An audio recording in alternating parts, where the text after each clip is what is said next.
आज हमारा modern physics के ऊपर 6th लेक्चर है।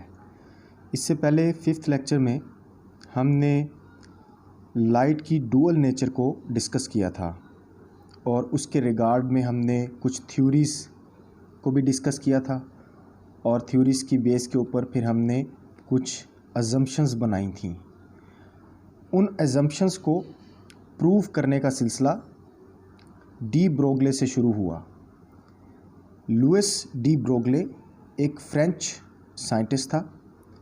इसने लाइट की डुअल नेचर को मैथमेटिकली प्रूव्ड किया।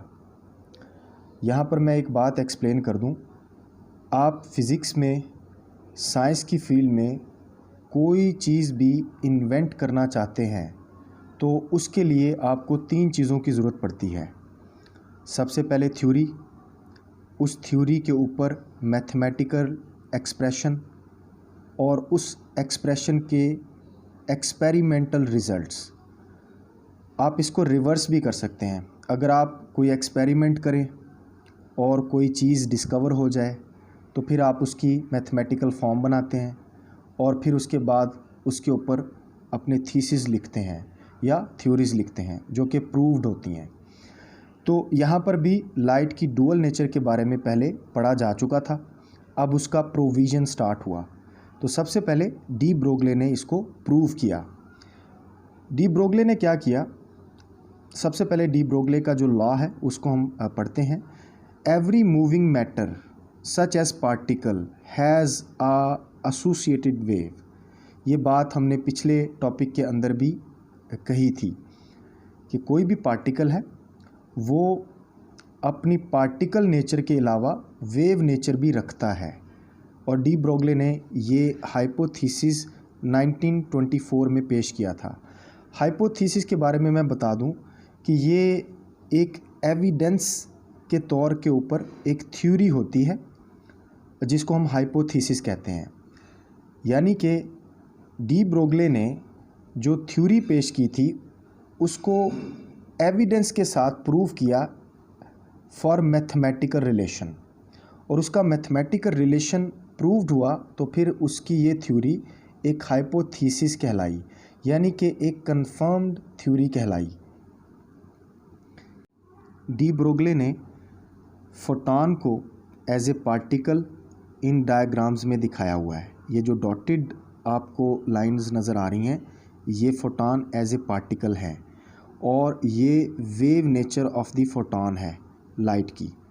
इन टपोलॉजीज़ के अंदर आपको डिफरेंट शेप्स नज़र आएंगी फोटॉन्स की, एज ए लाइट नेचर भी, एज ए वेव नेचर भी।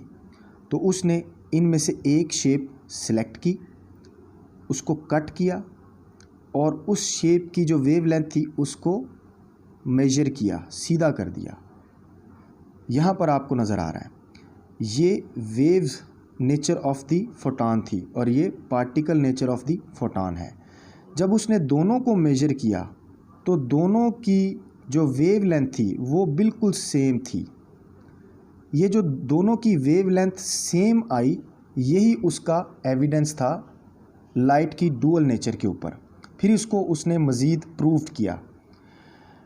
Consider a photon of frequency v and energy hv.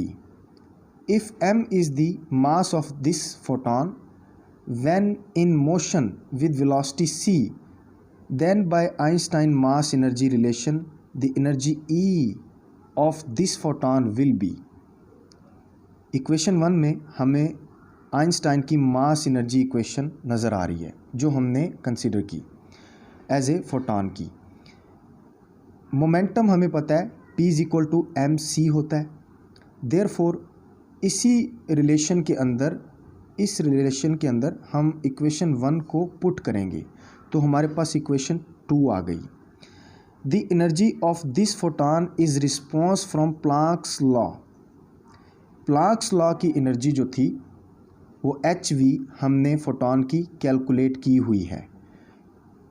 फिर हम इक्वेशन 2 में E की जगह उसकी वैल्यू पुट करेंगे प्लैंक्स लॉ की, तो हमारे पास इक्वेशन 3 आ जाएगी।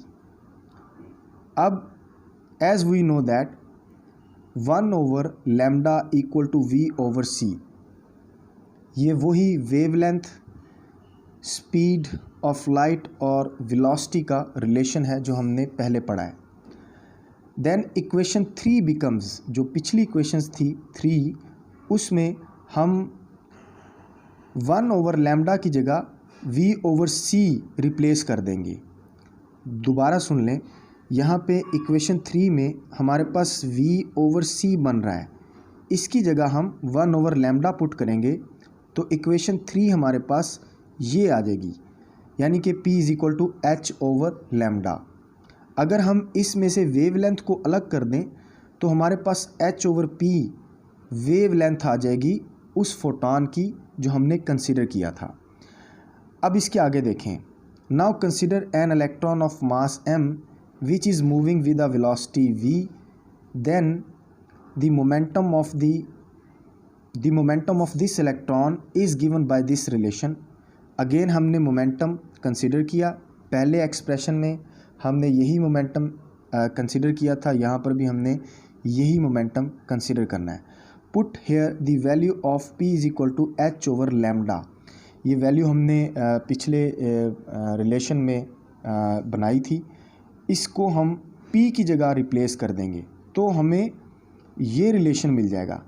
अब इस रिलेशन में अगर हम वेव लेंथ को अलग करते हैं तो हमारे पास वेव लेंथ आ जाती है h/mv। अगर हम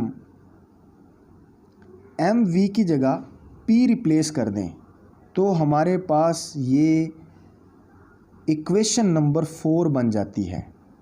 इक्वेशन नंबर 4 और इक्वेशन नंबर 5 ये बिल्कुल सेम रिज़ल्ट है। इन दोनों में एक जगह हमने पार्टिकल की वेवलेंथ निकाली और दूसरी जगह हमने वेव की वेवलेंथ निकाली, यानी कि इसको मैं दोबारा कह देता हूँ। पहले रिलेशन में, इक्वेशन नंबर 4 के रिलेशन में हमने लाइट के फोटॉन की एज ए वेवलेंथ निकाली थी और दूसरे रिलेशन में यानी कि इक्वेशन नंबर 5 में हमने लाइट के फोटॉन की एज ए पार्टिकल वेवलेंथ निकाली। इन दोनों की वेवलेंथ आपस में हमें सेम नज़र आई, बिल्कुल एक जैसी। This is the wavelength of the electron particle called de Broglie wavelength which tells the greater the particle momentum the shorter the wavelength.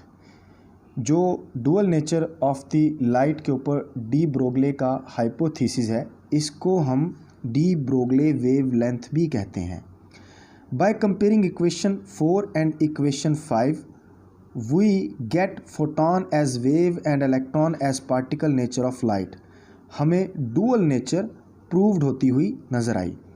D ब्रोगले की ये मैथमेटिकल एविडेंस को प्रूव किया था एक्सपेरिमेंटल तौर के ऊपर डिवीजन एंड जर्मर ने। Next lecture में हम डिवीजन और जर्मर का एक्सपेरिमेंट डिस्कस करेंगे। मेरे चैनल को सब्सक्राइब करें। हमारी वीडियो के ऊपर अगर आपको कोई चीज़ समझ नहीं आई, कोई पॉइंट ऐसा है जो अनएक्सप्लेन्ड है, तो आप कमेंट में हमें करके बताएं और ज़्यादा से ज़्यादा इस वीडियो को शेयर करें। बहुत शुक्रिया।